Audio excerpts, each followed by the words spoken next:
Hi friends, welcome back to our channel. Nani Mukund. మనం ఈ వీడియోలో జీ తెలుగులో రిలీజ్ అయిన బహిష్కరణ అనే వెబ్ సిరీస్ రివ్యూ గురించి మాట్లాడుకుందాం. అంతకంటే ముందు వీడియోని చివరి వరకు స్కిప్ చేయకుండా చూడండి. నచ్చితే లైక్ చేయండి.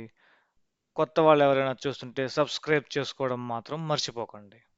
ఇక మనం లేట్ చేయకుండా రివ్యూలోకి వెళ్తే, బహిష్కరణ అనే వెబ్ సిరీస్ 6 భాగాలుగా తెరకెక్కించాడు దర్శకుడు. అలానే మనం కథలోకి వెళ్తే, గుంటూరు జిల్లాలోని పెదపల్లి అనే గ్రామం చుట్టుపక్కల గ్రామాలకు కలిపి శివయ్య అనే ఒక పెద్ద మనిషి ఉండేవాడు. సో అలానే అతని దగ్గర అనుచరుడుగా మన దర్శి ఉండేవాడు. అతను చిన్నప్పటి నుంచి శివయ్య ఏది చెప్తే ఆ పనే చేసేవాడు. ఏ మాటకి ఎదురు చెప్పేవాడు కాదు. అలాగే శివయ్య పరపతిని తెలుసుకున్న వేశ్య పుష్ప పెదపల్లికి వస్తుంది. వచ్చి అతన్ని ఇంప్రెస్ చేసి ఆ, అతనితో సహజీవనం చేసేదానికి ఒప్పుకొని పెదపల్లిలోనే ఉంటుంది.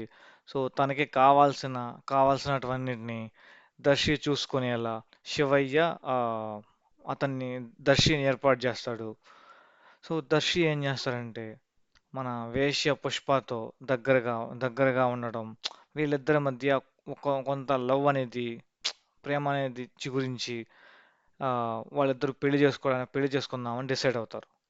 సో ఆ తర్వాత పోయి శివయ్యని అడగడం, శివయ్య కష్టంగా ఒప్పుకోవడం.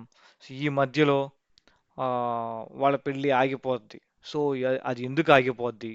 అలానే మధ్యలో లక్ష్మి అనే కొత్త క్యారెక్టర్ వస్తుంది. ఆ లక్ష్మి అనే క్యారెక్టర్ ఎందుకు ఎందుకు వస్తుంది? ఆ, దర్శి లక్ష్మిని ఎందుకు పెళ్లి చేసుకోవాల్సి వస్తుంది? అలానే ఆ ఊర్లో చిన్నపిల్లలు చనిపోతుంటారు. అసలు అది అది ఎందుకు జరుగుతుంది? ఇవన్నీ తెలియాలంటే మనం బహిష్కరణ మూవీ చూడాల్సిందే. ఇకపోతే మనం బహిష్కరణ వెబ్ సిరీస్లో ఎవరెలా చేశారంటే, శివయ్య పాత్రలో రవీంద్ర విజయ్ అసలు మామూలుగా చేయలేదండి. చాలా అంటే చాలా బాగా చేశాడు. అతను పైకి మంచిగా నటిస్తూ మన విలన్ క్యారెక్టర్ని బాగా పోషించాడు. అలాగే దర్శి క్యారెక్టర్లో శ్రీతేజ పర్వాలేదనిపించాడు. ఇకపోతే పుష్ప క్యారెక్టర్లో అంజలి జీవించిందనే చెప్పాలి. చాలా అంటే చాలా ఎక్స్ట్రాడినరీగా చేసింది అంజలి మాత్రం. సో ఇంకా లాస్ట్గా చెప్పుకుంటే, మన అనన్య నాగళ్ళ లక్ష్మీ పాత్రలో చాలా సౌమ్యంగా చేసింది.